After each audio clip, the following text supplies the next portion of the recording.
예수님 체포 핵심 메시지를 나누겠습니다. 예수님께서 가룟 유다가 데리고 온 무리에 의해서 체포되셨습니다.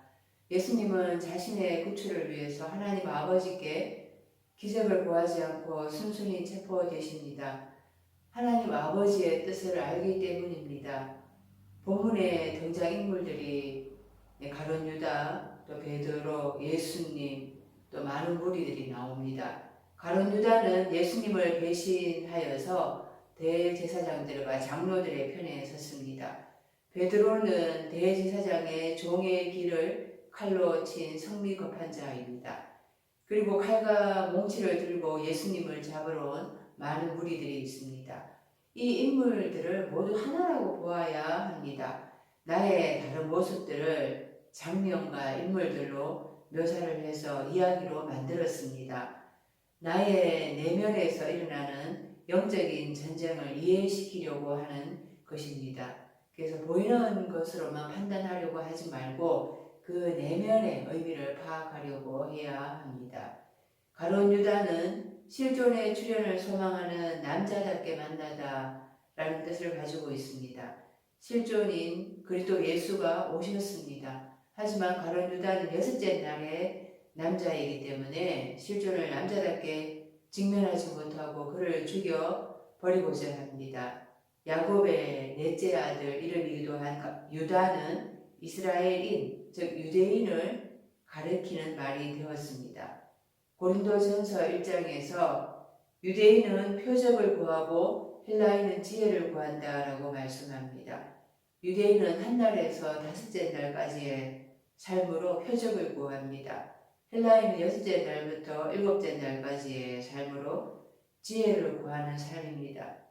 유대인 그 다섯째 날의 삶, 표적을 구하는 삶에서 헬라인 그 여섯째 날의 삶, 지혜를 구하는 삶으로 건너가야 합니다. 그리고 또 일곱째 날로 건너가야 하는 것입니다. 그런데 이 남자답게 실존을 직면할 수 있는 것은 일곱째 날이 되어서야 가능합니다. 그 가룟 유다는 다시 다섯째 날로 되돌아갔습니다. 실존을 직면할 수가 없는 여섯째 날의 삶인데 그 일곱째 날로 건너가지 못하고 다시 다섯째 날로 되돌아갔습니다. 이 삶이 가인이 아벨을 죽인 것처럼 내 안에 그리스도 예수를 죽이고자 하는 것입니다. 창세기 3장 15절에 하나님께서 뱀에게 내가 너로 여자와 원수가 되게 하고 네 후손도 여자의 후손과 원수가 되게 하리니, 이 뱀이죠. 너가 뱀. 그 뱀의 후손인 이 가룟 유다가 여자의 후손 그리스도 예수와 원수가 되어서 예수님을 십자가에 못 박아 죽이고자 하는 것입니다. 이 가룟 유다가 무리들과 함께 금과 몽치를 가지고 왔습니다. 금은 마카이라인데요. 말씀을 가리킵니다. 예수님께서 마태복음 10장 34절에 내가 세상에 화평을 주러 온 줄로 생각하지 말라. 화평이 아니요 금을 주러 왔노라 하셨습니다. 예수님의 말씀은 다섯째 날의 말씀, 후견인과 청지기들의 초등학문, 내 말씀과는 충돌을 일으키게 됩니다. 그 충돌이 일어나야지 내 안에 전쟁이 시작이 되는 것이거든요. 전쟁이 일어난다라는 것이 이제 예수님의 말씀이 들려지기 시작하는 거예요. 영어로 그 로고스의 말씀이 해설이 되기 시작을 하는 겁니다. 이 몽치라고 했는데 몽둥이입니다. 나무 몽둥이. 창세기 2장 15절에 하나님께서 아담을 이끌어서 에덴 동산에 두어서 에덴 동산을 경작하며 지키게 하셨습니다. 그리고 아담에게 동산 각종 나무의 열매는 먹을 수는 있는데 선악을 알게 하는 나무의 열매는 먹지 말라. 네가 먹는 날에는 반드시 죽으리라 하셨습니다. 이 선악을 알게 하는 나무, 이 나무가 지식입니다. 좋고 나쁨의 지식이에요. 그 하나님의 말씀을 좋고 나쁜 지식으로는 먹지 말라라는 것입니다. 좋은 것과 나쁜 것, 그렇게 상황에 따라서 상대적인 것으로 먹지 말라는 것입니다. 그렇게 하면 영적으로 죽을 것이라고 하셨습니다. 그런데 아담은 그 속고 나쁨의 지식으로 먹을 수밖에 없었거든요. 한날의 사람이기 때문에요. 그 한날에 아담에서부터 지금 가룟 유다가 그 좋고 나쁨의 지식으로 지금 예수님을 십자가에 못 박아 죽이고자 하는 것입니다. 가룟 유다가 금과 몽치를 든 무리들에게 예수님을 넘겨줍니다. 예수님은 순순히 반항하지 않고 체포가 되시는데요. 이것은 예수님이 요나의 표적이 되는 것을 의미합니다. 표적이 세메이온인데요. 마태복음 16장 바리새인들과 사두개인들이 와서 예수님을 시험하여서 하늘로서부터 오는 표적 보이기를 청합니다. 그들은 수많은 표적을 받지만 또 더 큰 표적을 원하는 것입니다. 예수님은 악하고 엄란한 세대가 표적을 구하나 요나의 표적밖에는 그들에게 주어지지 않는다라고 하셨어요. 요나가 3일 밤낮을 물고기 뱃속에 있었던 것 같이 예수님도 3일 밤낮을 무덤에 장사 지내게 될 것이라는 거죠. 그 표적이 그 다섯째 날에서 또 여섯째 날로 건너와야 되고, 여섯째 날에서 여섯째 날 말미에 십자가 죽음이 있어야지 일곱째 날로 건너갈 수가 있다라는 것입니다. 반드시 이 표적이 있어야지 일곱째 날로 건너가게 된다라는 것이에요. 이것으로 요나의 표적으로 뱀의 후손이 무엇을 좋아하는지 분명하게 드러났습니다. 그들은 예수님을 요나의 표적으로 십자가에 못 박아 죽이는데요. 그것으로 그들의 속에 있는 것이 살인이고 음행이고 우상숭배라는 것이 드러나고 있다라는 거죠. 그들은 모순적인 것에 집착을 하는 삶인 것입니다. 이 가룟 유다가 예수님께 기뻐하라고 하면서 찔러 봅니다. 예수님이 마태복음 5장 산상수훈의 말씀을 선포하시면서 의를 위하여 핍박을 받은 자는 복이 있나니 천국이 그들의 것임이라 기뻐하고 즐거워하라 이렇게 선포하셨습니다. 당신이 십자가 죽음을 당하게 되는데 그 당신이 전한 말씀대로 그렇게 기뻐할 수 있습니까? 그것을 내가 보겠다라는 거예요. 사탄이 그렇게 예수님을 공격을 합니다. 예수님의 제자 중 하나가 칼을 빼어서 대제사장의 종의 길을 쳐서 베어버립니다. 그 종의 이름은 요한복음 18장 10절에 말고라고 나와 있는데요. 이 말고는 히브리어로 멜레크입니다. 왕의 권세라는 뜻을 가지고 있습니다. 다섯째 날까지 대제사장의 초등학문의 말씀을 들었잖아요.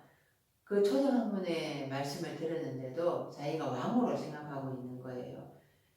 그 베드로가 종의 길을 베어버렸는데 예수님이 이것까지 참으라 하시고 길을 만져서 낫게 해 주십니다.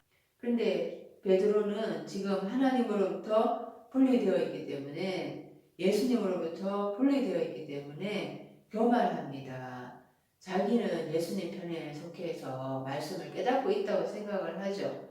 그런데 상대는 아직 다섯째 날에 속해서 예수님의 말씀을 깨닫지 못합니다. 상대는 사탄입니다. 베드로는 자기 안에 사탄이 있는 것을 못 깨닫고 있는 거예요. 그것을 예수님이 길을 만져서 낫게 해주시면서 깨달으라고 하시는 것입니다. 종을 통해서 베드로의 모습을 보라는 것입니다. 네 칼을 칼집에 도로 꽂으라 라고 했는데요. 말씀으로 돌이켜라는 것입니다. 말씀 자체이신 예수님께로 돌이켜라 하는 것입니다. 아포스트레포라는 단어인데요. 돌이켜서 회개하라는 것입니다. 말씀은 하나님의 말씀은 사랑인 것입니다. 그 사랑의 말씀으로 베드로 안에서 회개가 일어나야 되는 거예요. 그 말씀의 검으로 베드로가 찔림을 받아야 됩니다. 그런데 베드로는 바깥에 그 말씀을 휘두르면서 죽이고자 하는 것입니다. 사랑을 품고 참고 견뎌내는 것이, 사랑하는 것이 참 힘이 됩니다. 말씀을 깨닫지 못하는 그 사람이 사탄으로 보여서 참 밉습니다. 그런데 그 인내하고 핍박을 견뎌내야 하는 것입니다. 말씀을, 엿된 날의 말씀을, 영의 말씀이 내게 들려진다고 해서 잘난 척하면서 가르쳐 준다고 해서 그 사람이 받아들이는 것이 아닙니다. 그 사도들이 깨닫고 난 다음에 온갖 핍박을 받으면서도 견뎌내고 인내하고 참고 그러면서 죽어갔잖아요. 그것이 결국에는 하나님의 사랑을 깨달았고 그 말씀으로 자기들이 죽었기 때문입니다. 칼을 가지는 자는 다 칼로 망하느니라. 이 진짜 말씀이 깨달아지면 자기 속에서 자기가 파괴되는 거예요. 육이 파괴되는, 멸망하는 것입니다. 육신이 다 문에 때려지는 것입니다.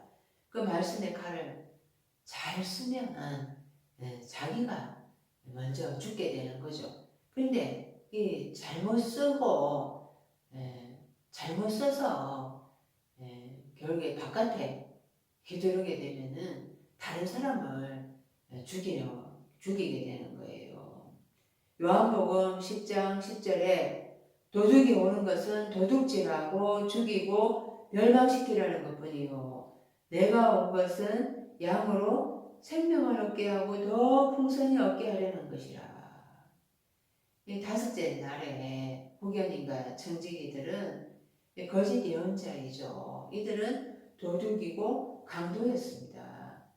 그런데 이들이 자신들이 도둑이고 강도고 절도를 했는 것을 모르고 예수님을 강도 잡듯이 그렇게 잡으러 왔습니다. 예수님은 기꺼이 그들에게 순순히 체포되십니다. 예수님은 내가 율법이나 선지자들을 폐하러 온 줄로 생각하지 말라. 폐하러 온 것이 아니라 완전케 하려 함이라 말씀을 하셨습니다. 그 말씀을 채우러 오신 것이죠. 자신의 십자가 죽음으로 채우러 오셨습니다. 우리도 예수님처럼 그 말씀을 채우는 것이 필요합니다. 내게 십자가 죽음이 있다라는 것이 구약에 예언되어 있습니다. 그 말씀이 내게도 채워져야 합니다. 예수님의 십자가 죽음 뒤에 그 엠마오로 가는 두 제자가 있었습니다. 그들이 모든 것이 다 실패로 끝났다 생각해서 고향으로 내려가는 길이었습니다. 그때 예수님이 찾아오셔서 길에서 그들을 만나 주셨습니다. 그리고 누가복음 24장 25절에 미련하고 선지자들이 말한 모든 것을 마음에 드디 믿는 자들이여 그리스도가 이런 고난을 받고 자기 영광에 들어가야 할 것이 아니냐.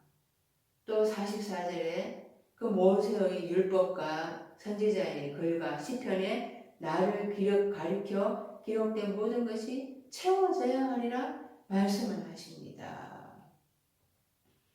내게도 예수님의 십자가 죽음이 채워져야지 나의 눈이 열려서 예수님의 그 우편에 서 있는 많은 그 천군 천사들을 볼 수 있습니다.